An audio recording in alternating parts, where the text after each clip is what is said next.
So now we're going to move on to intellectual property, types of intellectual property. Okay, and now we're going to start off with copyright. What is copyright? Now, let us discuss it. Okay, copyright is the legal right given to the owner of an intellectual property. Basically, copyright is the right to copy. So, for example, ang copyright class is a legal right. Magkamagit a legal right. It has a basis of the law. Okay, so ara siya sa law class. So hindi mo siya dali-dali mabalibag or what and whatsoever. Okay, it is under a law and under the law, and it is given to an owner. Okay, for example, ikaw ang nag-ubra sa naka-invent ka, for example, and you will be given the copyright. Basically, copyright is the right to copy. This means that the original creators of the product and anyone they give authorization to are the only ones with the exclusive right to reproduce the work. Okay? So, kita nyo na class are, ang logo man basta may C class, okay? Kung sino lang class ang creator, gid na, okay? Sino gid ang creator nga ina, sa nag-ubra sang, for example, nag-print sang isa ka libro, okay? And kung sino lang gin-allow niya nga pwede sila mag-reproduce, amo na sila class ang pwede mag-reproduce. Anong ginaminta mag-reproduce? Ba na class ang i-copy mo, alright? For example, i-photocopy mo, okay? Or i-type mo, and then i-print mo, okay? Nga exact words in toto gid, okay? Nga mga words gin-copy mo gid without paraphrasing. So gin-copy mo tanan and everything, and then gin-pa-print mo, and then gin-pa-print mo siya sa damo bala class, then you reproduce it, amo nang mag-reproduce, okay? Ginapadamo mo bala, okay? So sila lang na class ang may karapatan kung sino nagauyat sang copyright. Alright? The following are works commonly protected by copyright throughout the world according to WIPO. Literary works such as novels, poems, plays, reference works, newspapers, articles, okay? So mga literary works based sa literature. Computer programs or databases, right? Films, musical compositions, and choreography. Artistic works such as paintings, drawings, photographs, and sculpture, and architecture, and advertisement, maps, and technical drawings. So all of this, okay, they must have, or they commonly have, or usually may ara sila sang copyright. Alright? So copyright protection do not cover ideas, okay? For example, ideas mo lang, okay? Okay, basic, wala din na-cover ang ideas class. For example, you publish your own idea on Facebook, okay? Or idea lang gid siya. It was not published officially, mahimuon libro or whatsoever. Idea lang gid siya class, okay? Wala siya sang copyright because kung tagaan copyright tanan nga idea class, okay? So it will defeat the purpose of copyright because all of us could think the same idea at once, right? So tanan ta pwede maka-think sang isa lang ka idea, right? Kaya hindi ka naman guro nga lain-lain, ka man guro sang tawagid nga ano nga hindi ka makaisip sang isa ka idea, right? And kung ano maisip mo, pwede man maisip sang iban, okay? So muna nga wala na gina-cover sang copyright. Procedures, okay, and methods of operation or mathematical concepts as such. For example, nakas ang mga procedure, ang procedure kung paano ang procedure paano sang ship. For example, paano navigate sang ship, okay? That's a procedure, okay? So it's not protected by copyright, okay? Because that's basically ginaubra na siya, universally ginaubra na siya. Okay? So you don't need permission for you to navigate a ship, okay? I mean, you don't need permission para ubrahon kung ano dapat ang ubrahon sa ship. Alright? And then and methods of operation or mathematical concept as such. So, mga mathematical concept, addition, tanan-tanan na class ang mga mga deductive, inductive mga type of, what you call this, mga operations in mathematics or sa research ng mga scientific na balakas. For example, dapat masunod ka din sa title, okay? Or ang APA format, balakas, it has ang APA format nga ang format gida mismo ha. For example, wala ka na kumagamit ka sang APA, allowed ka gid. Okay? Ang concept bala sang APA, okay? Allowed ka gid na iya. Next. Kay ano lang na siya class operation or procedure. Titles, slogans, or logos. Logo may or may not have copyright since it does not contain sufficient authorship. So, ang mga titles, sa mga slogans, or mga logo sa mga company or whatsoever, okay, or sa mga business, it could have a copyright, but not all. Okay? Kay for example, kung mga titles sa class, what you call this? It will not, it's not impossible na may pariho ka mo nga title. Okay? Kung ano man ang kapariho mo na nga title. Alright? Next. There are two types of rights given to an author under copyright according to WPO. Alright? So, the first one, there are two types of rights given to an author under copyright, okay, according sa WPO. First is economic rights, which allow the rights owner to derive financial reward from the use of their works by others. So, dapat kas kung gamiton, because may right ang under copyright, may ara kita sa dua ka type. Ang first one is economic rights. So, what do we mean by economic rights? Ang author or ang original creator sang content or ang may copyright, okay, makakuha sang kwarta. Okay? So, may word dira nga financial. So, dapat may financial reward. The economic rights owner of a work can prohibit or authorize the following. So, siya gyapon, may siya gyapon. Although makakuha siya kwarta, okay, may limitations siya gyapon. Okay? Pwede niya himuon ng following, okay? Or pwede niya i-prohibit. Okay? Pwede niya ipahimo or pwede niya ipagbawal. Its reproduction in various forms, ang ilang creation, various forms such as printed publication or sound recording. Ang nagani class, di ba sometimes, ginapakuha gid ka mo libro or most of the time, diri sa dyan, ginapakuha gid ka mo ka libro kag wala lang mo ginapa-photocopy because once i-reproduce na class ang libro, okay, once nga i-reproduce or i-photocopy siya, it will be a reproduction already. So, gina-reproduce na siya. And in that manner, wala ka mo naglisensya bala sa author bala class nga nagpa-reproduce ka mo gali and doon na-create ka man sa bagong libro, okay? And because of it, nakwartahan mo wala kay gina-reproduce mo lang siya, naibanan ang kita kumbaga sang author bala or ang author sang libro nga naibanan ang iyang kita or nawad-an siya kita because gin-photocopy lang. Alright? So, may ara man nga daan mga libro na gina-allow sa author ang pag-reproduce. Alright? May mga ara man wala. Alright? Next. Amon a class as much as possible, hindi gina pwede dapat mag-photocopy. Pero some of you are doing it and you have to know that it's not abiding the law. Okay? It's not abiding the law. Next. It's public performance such as in play or musical work. So, ang mga work or ang mga public, for example, again, ilog-ilog ninyo ang mga hindi siya parody ha, hindi siya parody. Dugit ilog mo gid bala into two kung anong storylines ang play, anong storylines ang musical work. So, in that manner, pwede na i-prohibit sang owner sang copyright. Next, it's recording, for example, in the form of compact disc or the DVD. It's broadcasting by radio, cable, or satellite. Its translation into other languages. So, amo na class, may mga ipakita din ng mga movies, mga K-drama, for example, or ginadub bala, for example, or even ginabutangan subtitle, kaya ginabutangan translation, that still undergoes ang tawag din, ang copyright ng mga procedure. So, dapat malisensya din sa author, sa ginhalinan, hindi na sila basta-basta gapagwa. Alright?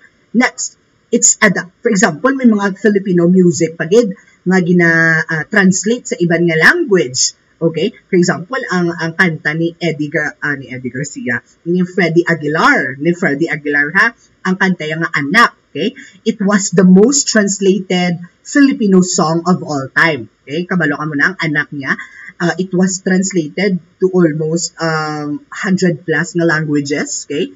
And tanan ina class nga nag-translate dapat kay naka-register na dapat class or nag-undergo na sa paglisensya kay Freddie Aguilar or pagbayad sa iya kay gingamit iya nga work. Okay?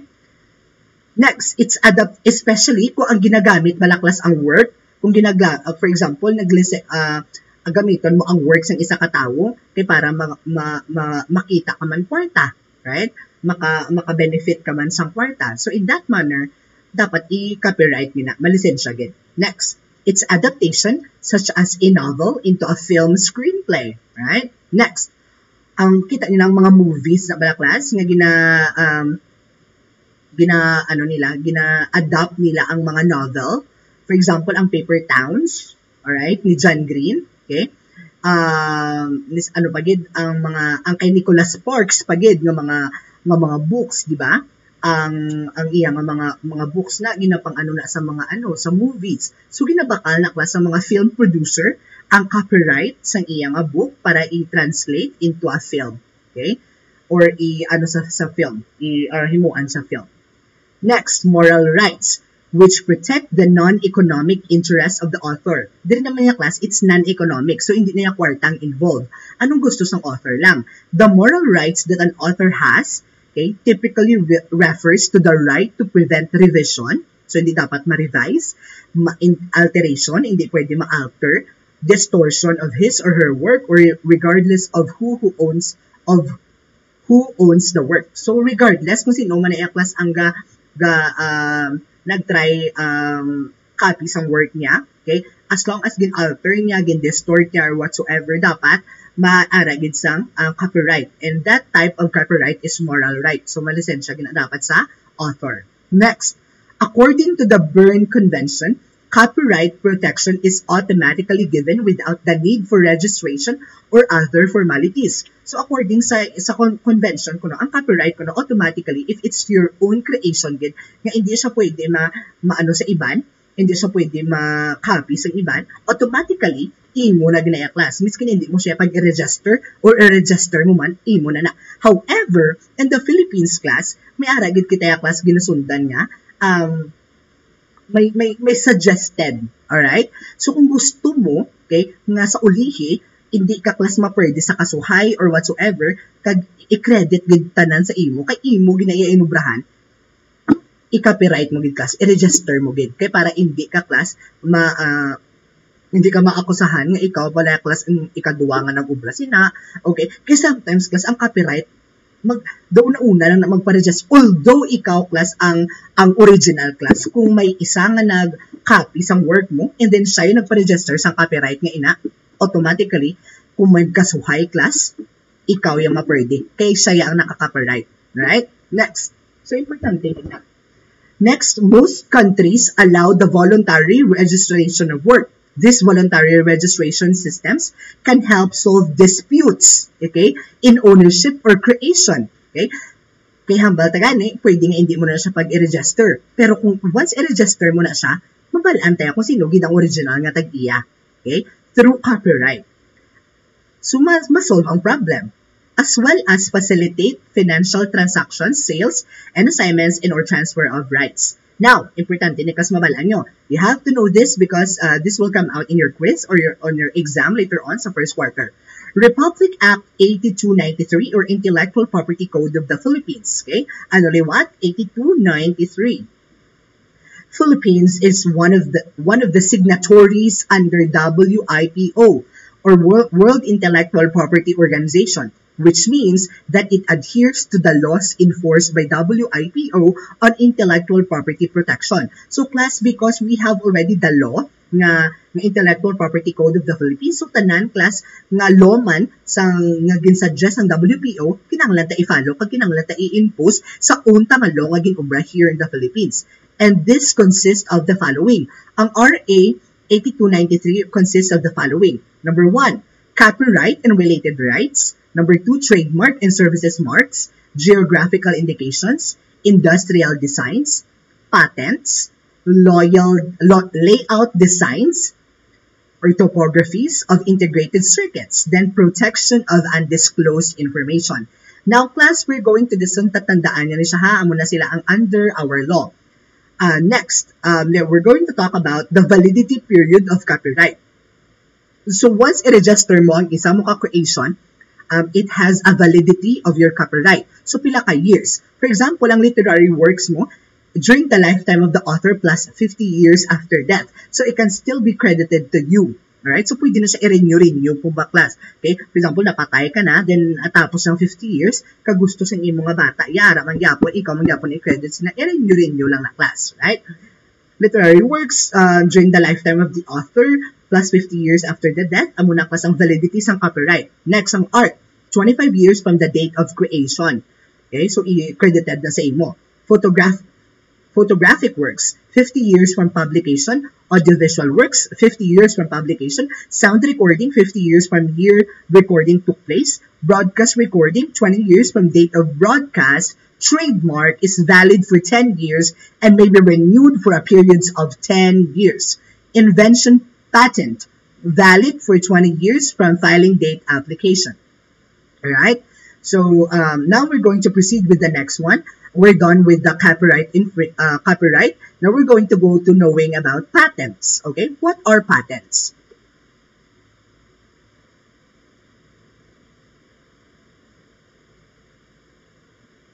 Okay, so now we're going to discuss about patents.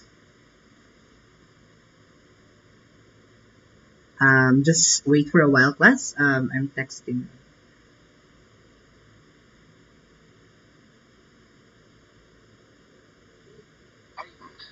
Okay, now we're going to talk about it. A patent, okay, or a patent, if you like it to be more Filipino, okay, it is a patent, class, when it comes to American English, but when it comes to Filipino, it's patent, kumbaga lang, okay. We could actually say it patent. Pero it's the more formal way of saying it is patent. A patent is an exclusive right. It is an exclusive right for an invention sa class. Generally, a patent provides the patent owner with the right to decide how or whether the invention can be used by others. Okay, so kumbaga daw may guidelines sa bala class, guidelines kung paano gamiton ang iyang invention. And ang guidelines kina, okay, ang gina-consist ina, or ang guidelines nga ina is what we call the patent. In exchange for this right, the patent owner makes technical information about the invention publicly available in the published patent document. So, dapat may patent document na class. Okay? Example. Okay? Examples of patented works or inventions are like this. Okay? The picture shows a patented advanced maritime vessel design under shipwright principle or principles. Okay? So, amo ni kas ang patent. Ang patent, yeah. Okay? So, may pangalan na. For example, United States patent. It means nga may guidelines malakas kung paano gamiton, right? Pareho sinasangamba, dira ako, okay? Or whether the invention can be used by others or pwede ipagamit sa iban. Alright? So, may patent na siya. And, ano man na siya gapon, class? A kind of intellectual property man na siya gapon. Because you have the patent, you have the patent authorship, okay? Or you are the patent owner of a certain invention. So, sa imo na class, i-credit balik ang imo nga invention. Okay? Next. Example, pag of patent are ring Samsung. Okay? Image 1 is the patent design of the famous soda bottle from the company Coca-Cola. Okay? So, this is the patent. So, para maiwasan, makasang pang-ilog-ilog ba na class, right? Example, pag sa Samsung. Image 2 is a new patent design for Samsung's foldable smartphone. Alright? So, amo ni class, ang iya nga patent design. Okay? Next. So, kinanglan nyo lang na mabalaan nga, kumbaga may patent document din sa bala class na gina-present publicly para mabalaan kung sinong magamit, kag paano gamiton. Next. We're going to proceed to trademark and industrial design. So, duwa aton itakon. These are all types pagid of of intellectual property, ha? Okay? First one is trademark. What is trademark? A trademark is a sign capable of distinguishing the goods or services of one enterprise from those of other enterprises. So, kumbaga this sets them apart. Okay? This sets them apart from one another. Okay? Para ma-distinguish mo ila differences. Okay? Kung sinong amo ni, kung sinong amo na, and whatsoever. Trademarks date back to ancient times when craftsmen used to put their signatures or mark on their products. So, may mga marka ang mga products, kung kay sino na and everything. Okay? Sa ancient times. Subong niya, class, may mga nakita digital logo, nga pwede obrahon, and whatsoever. TM means the owner of the mark has common law rights even though the mark has not been registered. Okay? So, even though the mark has not been registered, pero ara siya sa common law class, okay?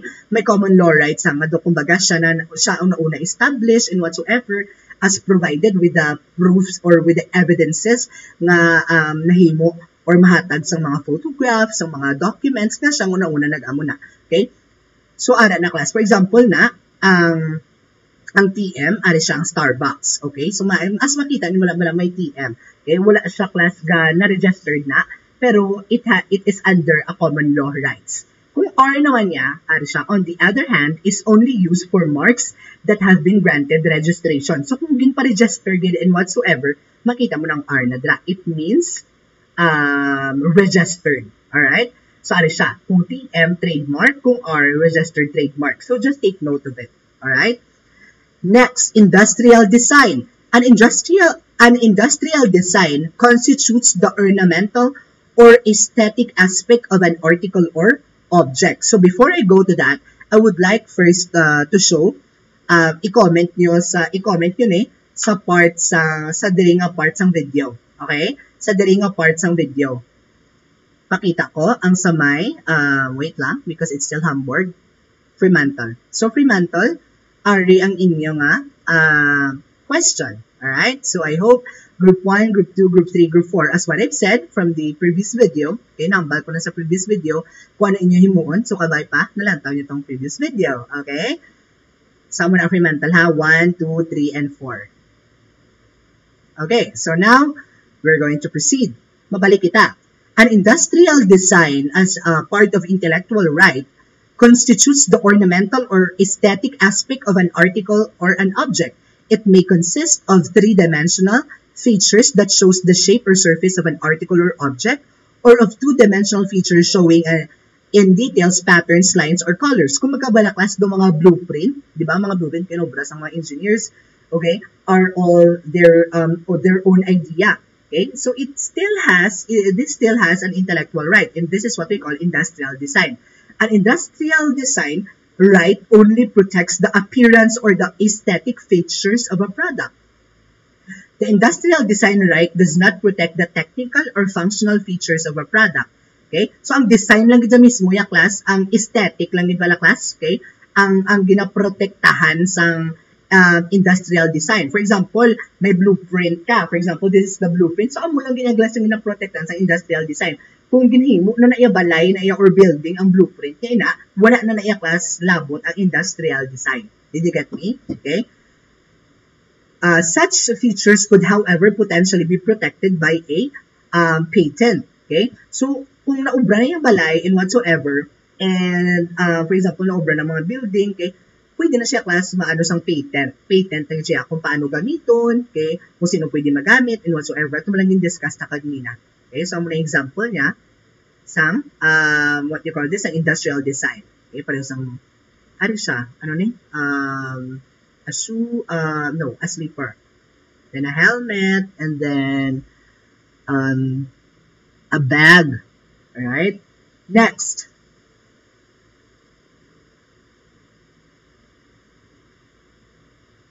Next, we have types of intellectual property, geographical indications, and appellations of origin. So, amo naman natin discuss.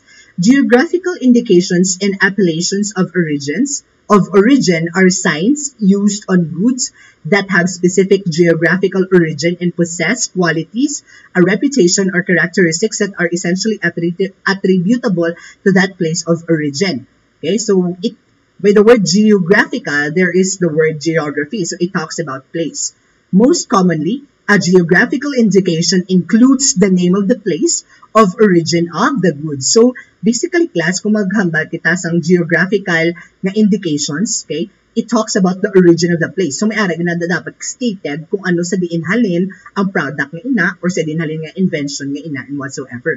Example na, are Baguio, Baguio strawberry, Baguio's best good, Cebu, okay, because mango is very popular in Cebu, for example. Then Vegemite, yeast extract product of Australia.